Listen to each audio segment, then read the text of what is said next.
नमस्कार विद्यार्थी मित्रांनो, ज्या विद्यार्थ्यांनी डिप्लोमा इन फार्मसी डी फार्मची विंटर एक्झाम दिलेली आहे, असे विद्यार्थी वारंवार कमेंट करून विचारत आहेत की विंटर एक्झामचा निकाल हा साधारणपणे कधीपर्यंत लागेल. त्याशिवाय ज्या विद्यार्थ्यांना फर्स्ट इयरमध्ये फेल झालेले होते, फर्स्ट इयरमध्ये विषय बॅक राहिलेले होते, अशा विद्यार्थ्यांना OTO अर्थात वन टाईम अपॉर्च्युनिटी मिळून ते फायनल इयरमध्ये गेलेले आहेत. तर अशा विद्यार्थ्यांना फायनल इयरमध्ये कधीपर्यंत राहता येईल? जर आता विंटर एक्झाममध्ये त्यांचे विषय पुन्हा बॅक राहिले, तर त्यांना फायनल इयर कोणाला कॅरी करता येईल किंवा कोण पुन्हा फेल होऊ शकतं, या सगळ्या गोष्टीबाबत सविस्तर माहिती घेणार आहोत.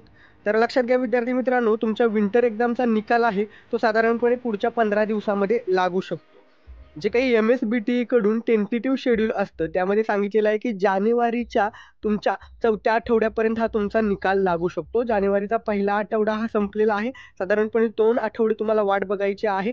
पुढच्या 15 ते 20 दिवसामध्ये तुमचा निकाल लागू शकतो. आता आपण OTO बाबत बोलूया. ज्या विद्यार्थ्यांचे फर्स्ट इयरमध्ये विषय बॅक राहिलेले, फर्स्ट इयरमध्ये फेल झालेले होते, अशा विद्यार्थ्यांना OTO मिळून ते आता फायनल इयरमध्ये आहेत. मात्र लक्षात घ्या विद्यार्थी मित्रांनो, आत्ताची विंटर एक्झाम झालेली आहे, त्यामध्ये तुम्हाला विषय सॉल्व्ह करणं गरजेचं आहे. 2 विषय तुमचे बॅक राहिले, तर AT-KT कन्सिडर करून पुन्हा तुम्ही फायनल इयर तसंच कॅरी ऑन करू शकता आणि फायनल इयरचे देखील पेपर देऊ शकता.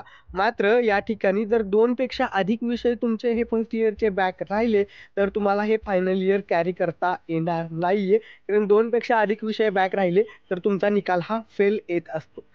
त्यामुळे सगळ्यात महत्त्वाची गोष्ट काय आहे, तुमचे 2 विषय बॅक असतील तर AT-KT कन्सिडर करून तुम्ही पुढच्या वर्गामध्ये फायनल इयर कॅरी तसंच करू शकता.